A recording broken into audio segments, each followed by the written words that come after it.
asalaamaaleykum wa rahmatullahi taala wa barakaatuhu mbokk yi maa ngi ñaan ñi tasaare lii nu mu gën a yaatoo ndax wax naa leen ni gars yi seen gàcce gi lañ xamul nan lañ koy layalee sa ngéem nañ xamuñu lu ñuy wax xam nañu ni maanaam kori gi mooy dimanche ñi nga xam si ay kilifa lañ nag ñoom ñi ngi ni pat mais ñi nga xam ne si ñooy ay naas ji nag ñoo bëgg a indi ay lëntal di wax ñoom kay dañoo war a noppi rek léegi nag siiwal nañ fu nekk benn vidéo boo xam ni 2019 la woon 2019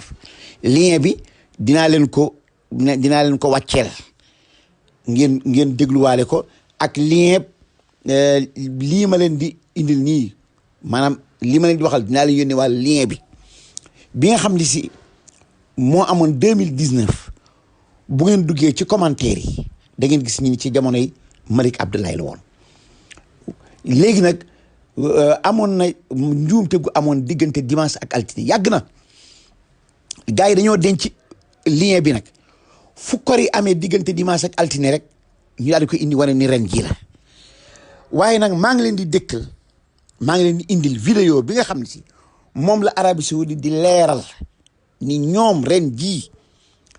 29 mars 2025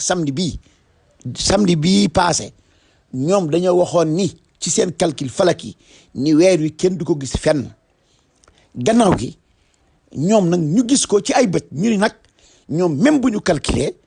charia da leen di dab xam nga loolu ñii ñooy ay boromi xam-xam wuute nañu ak waa ASPA wuute nañu ak waa ji Touré xam nga nan Asta Touré ñoom ay juhala lañ xam nga mu Asta même bu xamee dara ci astronomie xam-xamu fiq zéro parce que dégg na ay waxam mënut a tudd sax ay baati arab yi jub bu dee xam xëy na ci xam nga astronomie xam-xamu astronomie calcul la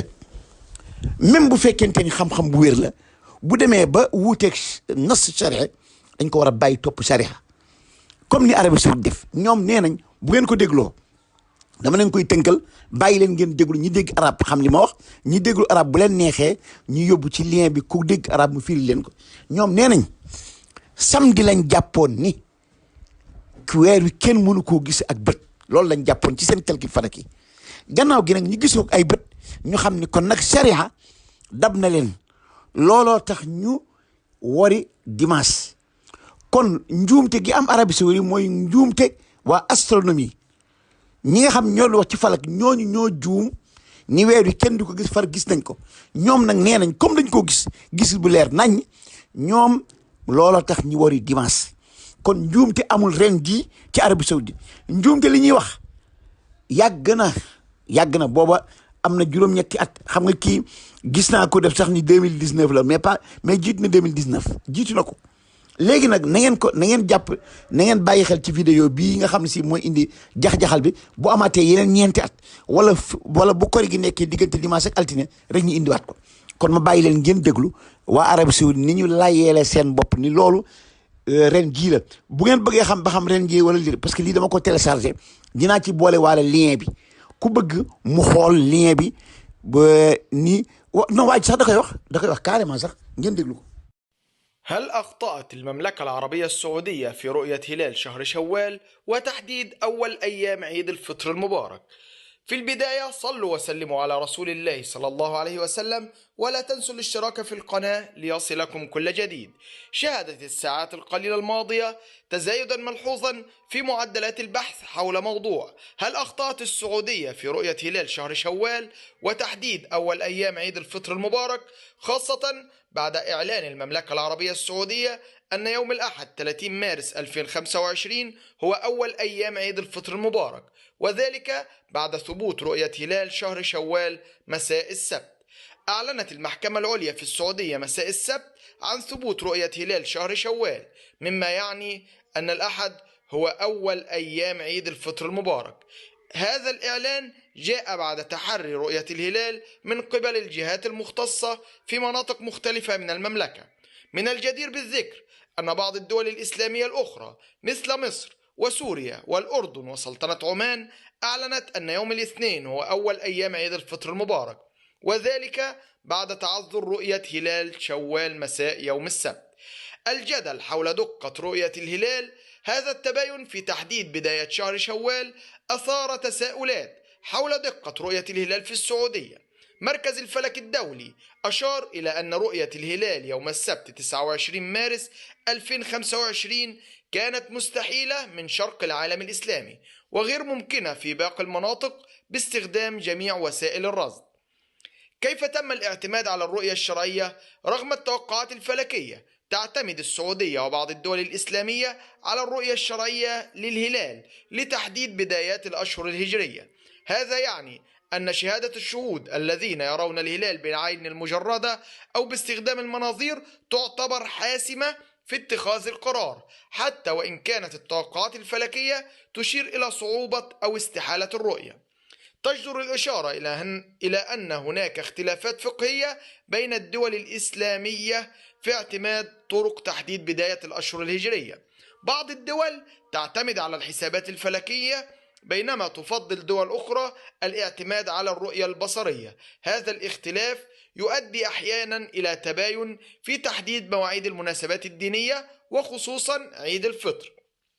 لكن في النهاية لا يمكن الجزم بوجود خطأ في رؤية الهلال في المملكة العربية السعودية نظرا لاعتمادها على الرؤية الشرعية والشهادات المباشرة. التباين في تحديد بداية عيد الفطر بين الدول الإسلامية يعكس الاختلافات في المناهج المتبعة سواء كانت فلكية أو بصرية، وهو أمر متكرر في العديد من المناسبات الدينية. السلام عليكم ورحمة الله تعالى وبركاته. waa vidéo bi ma leen doon wax ni gars yi dañ ko actualiser indiwaat ko léegi boo ko xoolee maanaam ñoom dañ ko télécharger léegi ko ñu bàyyi ko ci lien YouTube bi dañ ko télécharger pour doo xam kañ la léegi nag lien YouTube baa ngi nii 2019 la maanaam daal boobaag léegi am na 5 ans yéen bu ngeen ubbee lien bi rek da ngeen gis ni lii am na 5 ans ko kii moom bàyyi leen ci xel bu baax a baax a baax 5 ans am na ko. أن المواطنين السعوديين أفطروا على رؤية كوكب زحل بدلا من هلال شوال أثار جدلا واسعا في العالم الإسلامي، فيما أكدت دار الإفتاء المصرية أن رؤيتها للهلال صحيحة. ووسط حالة من الجدل راح ملايين الصائمين الذين بات مشكوكا في يوم عيدهم راحوا يتساءلون عما يتوجب عمله شرعا على المستوى الفردي والجماعي. وراح سؤال أهم يطرح نفسه، هو ما السبيل لتلافي تلك البلبلة في العام المقبل؟ مزيد من التفاصيل في هذا التقرير. بات من المألوف كل عام أن تختلف البلاد الإسلامية حول رؤية هلال رمضان ثم شوال الذي يحدد موعد أول أيام عيد الفطر. نسبيا اختلف الوضع هذا العام مبكرا، حيث أعلن الفلكيون استحالة رؤية هلال شوال في ليلة الاثنين سواء بالعين المجردة أو بالتلسكوبات. وبما أن رأي الفلك ليس ملزما في كثير من الدول باعتبار أن الرصد المباشر بالعين مقدم على ما عداه، خالفت دول كثيرة هذا الرأي وأعلنت العيد الثلاثاء. أكثر من مرصد عبر العالم أكد استحالة رؤية الهلال، وزادت عليه الجمعية الفلكية السعودية بقولها إن ما رصد في ليلة الاثنين هو كوكب زحل لوقوعه جنوب الشمس ليلتها.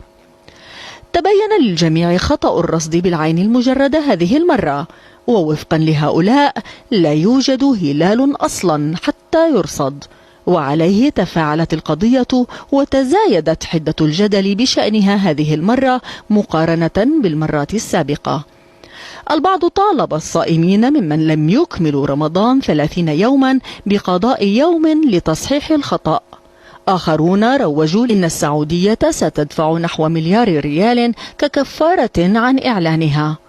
وقد طالب فريق من العلماء بإجراء تحقيق في الأمر ومحاسبة من شهدوا برؤية الهلال في حال ثبوت كذبهم. عدا عن ذلك تزايدت الأصوات المطالبة بالاعتماد على الحساب الفلكي والتقنية الحديثة، طالما أن هامش الخطأ فيها يكاد يكون صفرا. جدل لم يلبث أن تخف حدته ليتصاعد مجددا العام المقبل. وبين هذا وذاك انخرط ملايين المسلمين الثلاثاء الماضي في احتفالات العيد فرحين بقدومه، دون أن يخوضوا فيما إن كانوا أفطروا لرؤيته، طالما أن هناك من ينوب عنهم في البحث والتحري.